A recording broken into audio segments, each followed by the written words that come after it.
मित्रांनो बघा आपण राहुरीला याला आलो आहे. तर तिथं बघा महात्मा फुले आंब्याचं स्टॉल आहे. ते बघा बघू शकतो तुम्ही. आमचे जोडदार म्हणले आंबा घेऊया, म्हणजे चला घेऊ कुठला कुठला आहे ते. तर बघा आपण इथं थांबलेलो आहे, तुम्हाला दाखवतो आता स्टॉलवर.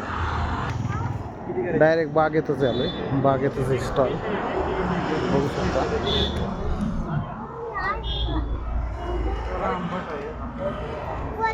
बघा सगळं इकडं बगीचाच आहे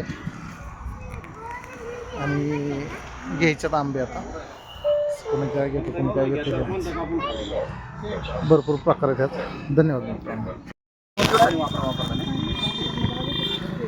3 किलो घेतले. 3 किलो घेतलेत मी. हा कुठला आहे रे? हो मोठा आहे तो. कुठला आहे मोठा आहे तो? वनराज घेतलाय 1 किलो आणि बाकीचे 2 किलो घेतले. चला कुठे ठेवायचे?